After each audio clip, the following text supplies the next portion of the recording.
There's a saying that goes around, sometimes the best laid plans go astray. And that's what I had planned for this video. I had it structured in my head. Kira and me had both decided that I was going to do a beautiful time-lapse video drawing to end her sermon, and that I would tie it up all nice and neat. And last night I was 2.5 hours into the recording when I kept getting these little pop-ups on my computer that I needed to check out. And I knew it was recording because you could see the red dot and the time counter moving.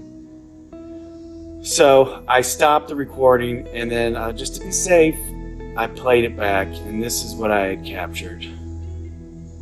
2.5 hours of fuzz.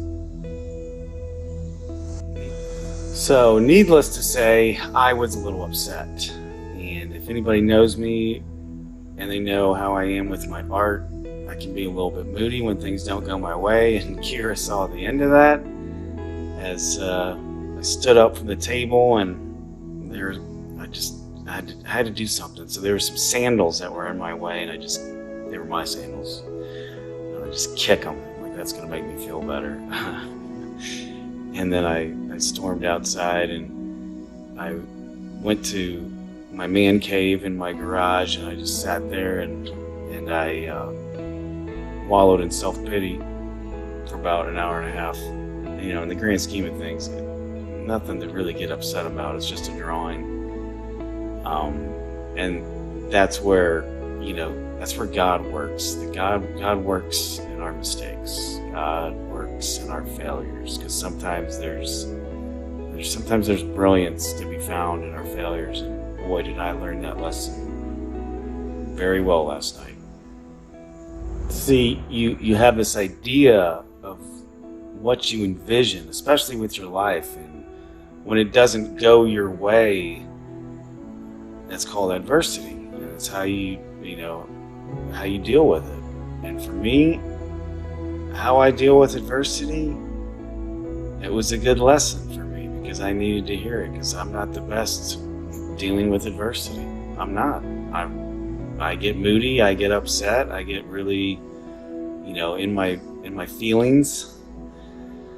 So for me, it was a good lesson. And the lesson that he keeps hammering home to me is, where we are weak, he is strong. So in our weakness, his glory will be revealed. And boy, oh boy, did it hit me last night when he taught me all this.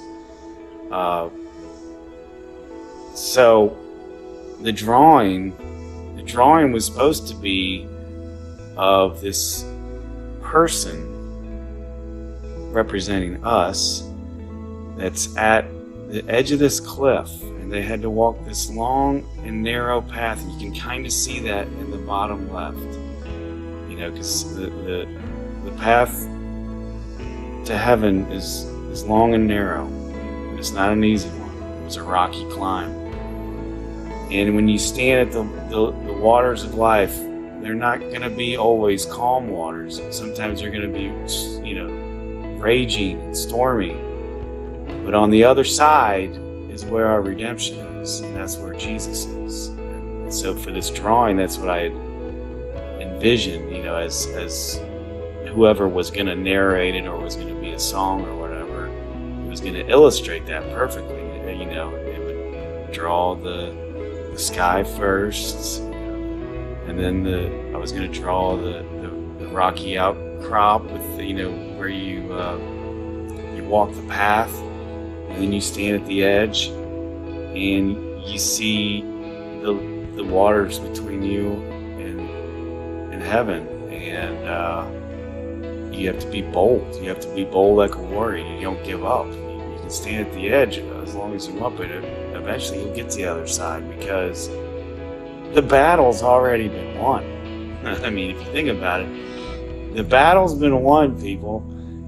And so, whatever adversity we go through, it's like I said, this life is nothing but a vapor. We will be with him for eternity. And when you think about that, it's not a big deal that I messed up. I can still tell the story. But the drawing is still there. It's not ruined. The drawing is still the drawing. It's just that it didn't come out the way that I wanted it to. And like I said, life is like that. It doesn't always go the way you want it. But boy, it can still be rewarding, and you can still learn a lot, and you can still finish the race. And I just hope that this drawing touches somebody's heart. I certainly know it touched mine. It was a learning lesson for me. It wasn't as much as a drawing for me as it was a lesson. So I hope you guys appreciate Kira's word tonight. I've never seen anybody put so much time and so many copious amounts of notes into a Wednesday night sermon. And she worked incredibly hard at this, and so that's why I was upset, because I really wanted to, cap it off nicely. But again, sometimes there's brilliance in our failures, and to God goes all the glory.